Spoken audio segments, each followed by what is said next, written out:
But today we're going to do something different. We had a YouTuber actually respond to one of our videos, and we really appreciate him. His name is Philip Arm. He wrote us, asked us. We said, sure, great, go for it. He sent us the link. We watched it, and I wasn't initially, Lacey hasn't seen this yet, just FYI. But I watched it, and initially I was like, oh, we're not going to bother responding. But then it got, within a couple of minutes, it got kind of wild. And so I thought, okay, I'll watch the rest of it. And so I watched the rest of it. And he kind of inadvertently brings up a lot of stuff that Lacey and I have complained about for months. We just never have enough time because we only have enough time for our schedules to do one 90-minute show a week. That's all we got, because they take a lot of prep time too. It's not like, it takes at least 5 to 10 hours of research, depending on the episode, right? So for us, it's kind of like, wow. And so he brought up a lot of stuff that we have all this extra research we never get in because we're trying to keep it tight. But he brought up this stuff, so I thought, well, we'll just go over his video today because he inadvertently steps into a bunch of this stuff. So that's kind of the whole problem with the argument that I'm trying to say. He's making the same mistake George encounters. One is they don't understand the question, first of all. Second off, they're trying to argue specifically one thing and apply it to like a general populace. When what we're talking about is the actual average of the general populace, their thing doesn't apply, right? It's once again me arguing I'm 6 foot tall, so I assume all people must be 6 foot tall. I can't reasonably do that because the evidence is already no, that's not the case, right? So they're just, they don't know the evidence, they don't understand it, and they're not looking at it. The other thing about it is I want to get into this a little bit because when we started the show, we had a discussion about shows that we watched, finance shows, where people were demonstrably wrong. And we knew it, and it was frustrating. And so we wanted to do bits, and that's what this bit is, where we point out, look at these people, they're demonstrably wrong. When we started doing it, we didn't realize the rabbit hole we were falling down. So just to give you an example, there's a lot of back dealing that goes on with some of these guys. But the thing is we'll just look at the Dave Ramsey crew and the two guys here, George Kamel and Ken Coleman, right? So let me set up this video real quick, and then we'll go to...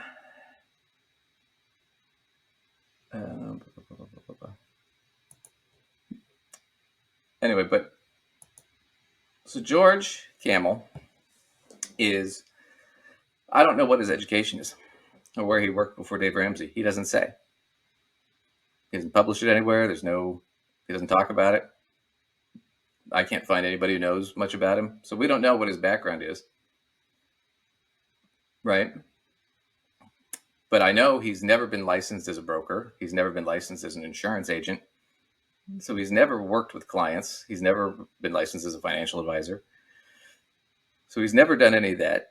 So the guy's never worked with clients. We don't know that he's had any background in finance, in education, or training. Ken Coleman went to Trinity College. I can't remember what he majored in, but it wasn't finance. He dropped out of Trinity College and went into broadcasting. And good for him. He's on the Ramsey Show now, which is what he wanted. But he's on the Ramsey Show, and he's their employment expert. But he has no background in employment law or business hiring or recruiting or anything like that, professionally or educationally. Right? Now, just because somebody is certified doesn't make them right. But it gives you a little bit more credibility. Like if my lawyer says, hey, take the plea, and then I run into some guy at the bar who says, no, your lawyer's an idiot. I was charged with the same thing, and I went to trial and won. Go to trial. Who would you rather listen to? Your lawyer who went to law school and passed the bar and has done this professionally, or some guy you met at the bar? That's the difference. Both Lacey and I have been working as financial professionals for years. We work with clients. We have clients currently, which is why we can't do a ton of videos a week. We have our jobs, right? Lacey also works as a teacher, but I work full time doing this, right? We have educations and backgrounds.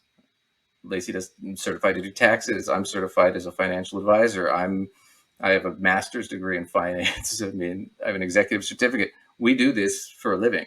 So when we see this, we laugh at it. But the funny thing about it is that's the joke here. Now, the other thing I want to compare is You have Ken and George giving financial advice. You know what we never do on this show?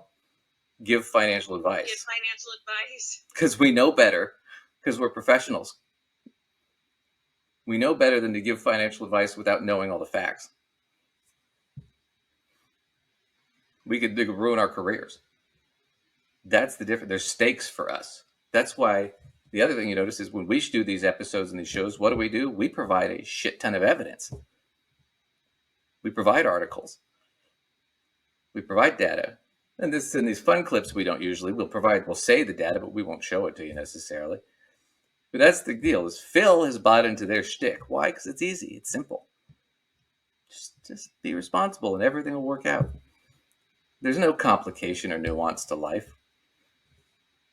But that's the whole gag. So now we get to the point where he gets a little frustrated with me on this one, and I think you're going to like this part. Well, we're talking about two idiots that fell back asswards into their BS jobs where they're not qualified at all to be giving advice on any of this stuff. They have no educational background. They have no experience in these fields. Okay, like I said before, I only watched like 10 minutes into this video before starting this. I've got to rewind it and listen to that again. We're talking about two idiots that fell back asswards into their BS jobs where they're not qualified at all to be giving advice on any of this stuff. They have no educational background. They have no experience in these fields. I've got to admit, I don't know if Ken Coleman and George Camel are qualified or not. I really don't. But what does it mean to be qualified? I don't know, Lacey, what does it mean to be qualified? Well, generally speaking, it means you're certified. When you read a job description, even, there's a section that says job qualifications. But what does that even mean? And usually what they're listing are previous work-related experiences that you have had that are applicable to said position. Or education, right? There, yep. So that is the loosest sense of the term. In a much more specific, strict sense, it would be certifications, degrees. Yeah, that kind of jazz. Or previous job positions that are in an obvious way equivalent or relatable. Right. Like that's what qualifications are. So I have seen a brain. I am not qualified to perform brain surgery. Right. So me seeing a brain does not make me qualified to perform brain surgery. So is that, yeah, God. So once again, that's the differences. We actually have qualifications to do our jobs, but you notice we're not doing them on air because that would be irresponsible. We're commenting on things, we're looking at things, and we're breaking down the concepts so you understand them, and we want you to understand them. And the concepts here were simple. That's a living wage. We're talking about averages, but nobody gets that, right? And I know this is meta, but that was why I wanted to do this, because it's so ironic. Is we're commenting on two guys who don't understand what they're looking at, and then this guy comments on us and criticizes us because he doesn't understand what they're looking at. And now we're having to explain it again in more detail that you don't understand what you're looking at. So it's one of those things where I kind of yo-yo back between, are we doing a bad job, or is this just a certain segment that we're just never going to reach? I'm not going to lie, I kind of hope that TikToker has gotten a lot of views. Extra views. Now that, I mean, we're small, and I'm going to say Phil's small compared to the Ramsey Network, but the Ramsey Network is not a thing, and then we did a thing on their thing, and he's done a thing on us doing a thing on their thing. I'm kind of just hoping this TikToker gets like a lot of credit for this. He deserves it, man. He stirred up a shitstorm, and all he was doing was explaining a living wage. Right. I mean, that's funny, right? And I kind of want to pat him on the back and say, man, I hope you got a lot of views. Good job. All right, well, we'll do